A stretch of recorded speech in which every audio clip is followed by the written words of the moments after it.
back in the truck, and as you can see, we're driving it right on the street. That's because we got it all street legal.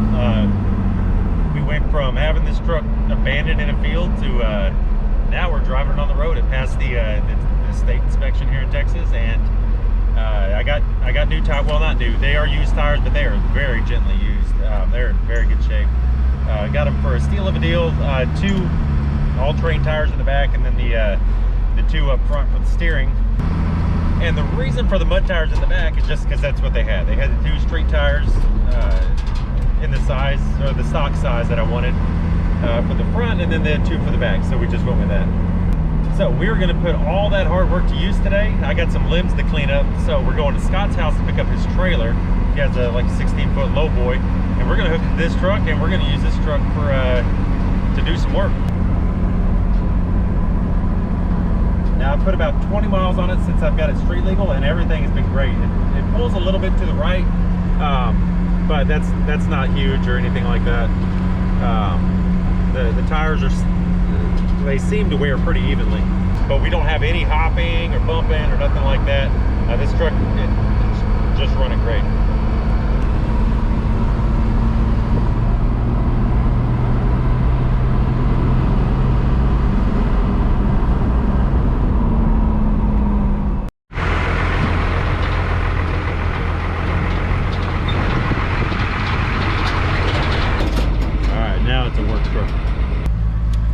Strangely enough, when we tested the signals on it, all the signals and brake lights worked. So that little bitty cord that we have for the trailer lights on this truck is actually hooked up right.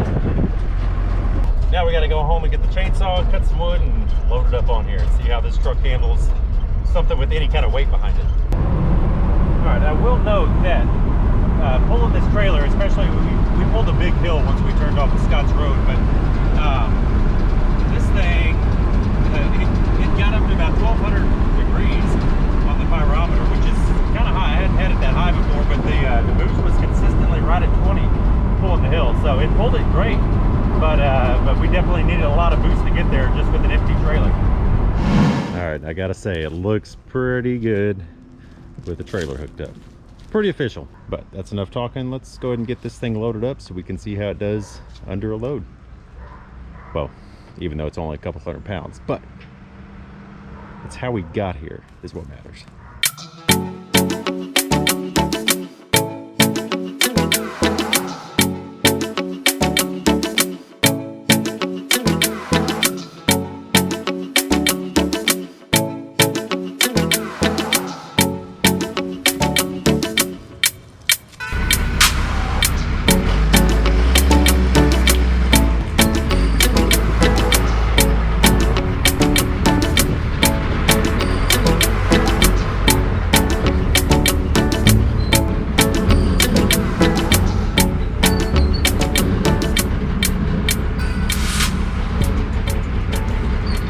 Also, this chainsaw hadn't been started in about 2 months.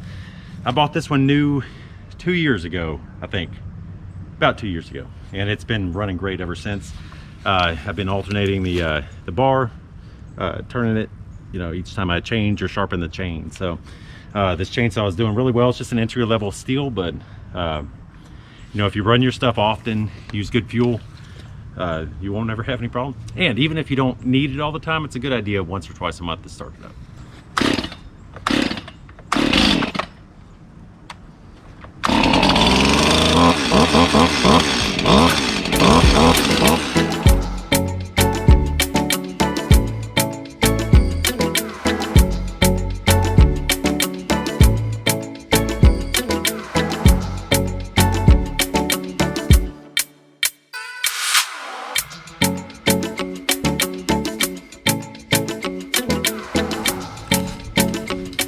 Let's see how it does. All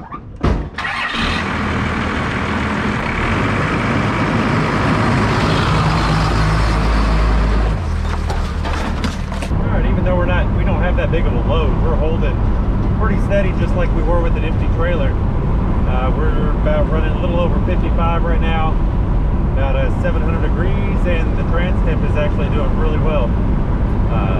So yeah, no difference, and maybe we have 100. You know, 200 pounds on here, that's about it. All right, so we went from an abandoned truck that had been abandoned for 15 years to being put right back to work and not missing a beat. Thank y'all, everybody who's followed along on this project. It is not done. It's not anywhere near done, obviously, because it still kind of looks like a beater, but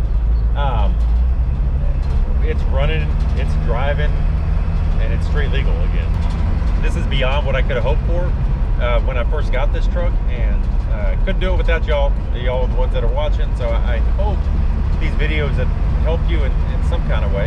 If they have, hit that like button. Also consider subscribing so you don't miss anything else that's coming up on this channel. Thank y'all for following along, and we'll see y'all soon.